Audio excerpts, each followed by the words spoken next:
Hello, Internet! If you're anything like me, you probably saw Doctor Strange recently, and your reaction was something like this.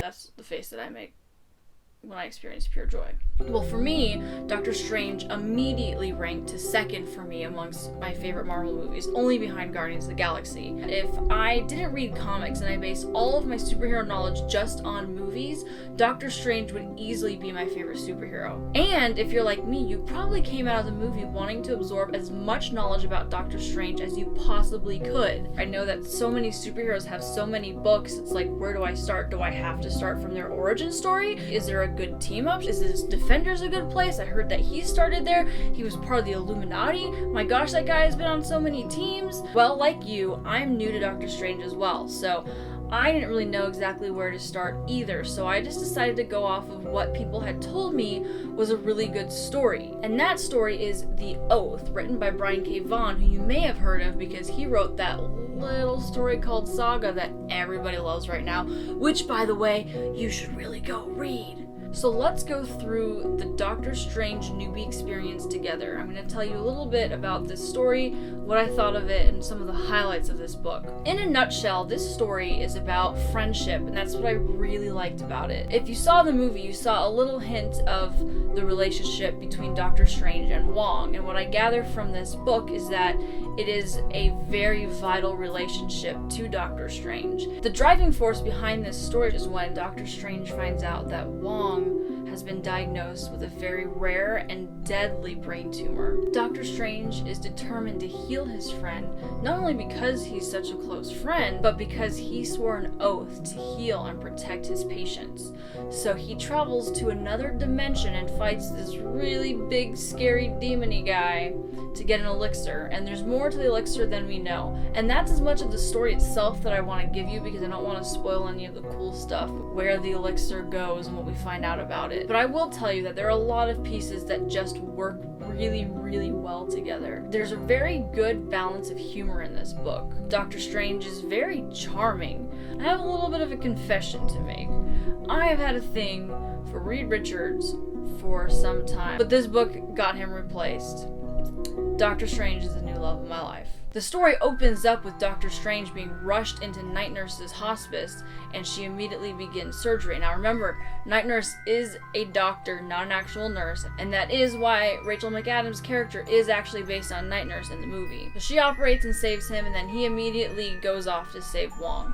And she decides to come along because Doctor Strange had been shot previously, and she wants to protect her patient as well. So she's along for the ride, and she is delightful. I've never read a story with Night Nurse, to be perfectly honest, and I loved her. The chemistry between Night Nurse and Doctor Strange is beyond compare.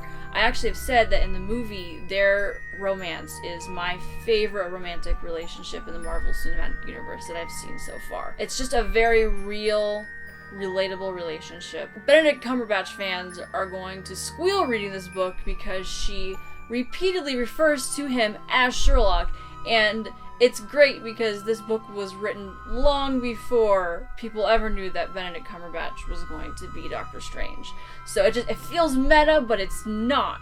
Night Nurse is also just amazing. I understand now why she is an underrated hero, because she is a hero to the heroes. She just has a nurse's outfit with just this little short blue flowy cape, and she looks like a fashionista while she's operating on people. It's amazing. This book addresses a lot of the things that we see in the movie about Doctor Strange's arrogance. He's moved past it by this point in the story, but it's nice to see how his past still is catching up to him. That's what I really like about Doctor Strange, is his tie to his past of being a doctor and surgery, and how much frustration he has with not being able to use his hands is what makes him human. When we have this guy who's a magician, so powerful, it's important that we have something to relate to, otherwise it's not worth reading the story, and his tie to his past gives us something to relate to and sympathize with.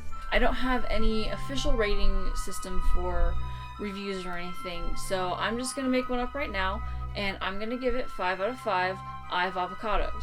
Yes, I know it's called I have agamotto, but avocado is way more fun to say. So that was my first comic review, and I would love to do more, so be sure to let me know in the comments below what kind of stories you want to see, what characters, what specific books you would like me to review, and let me know if there's any even comic history that you want to hear about. I'm willing to do all of it because I love learning about it as much as you do. And just as a side note, next week I'm going to be very, very busy, so I will not be posting a new video. So be on the lookout. 2 weeks from now is when my next video is going to be released, and it is a doozy. You do not want to miss this one.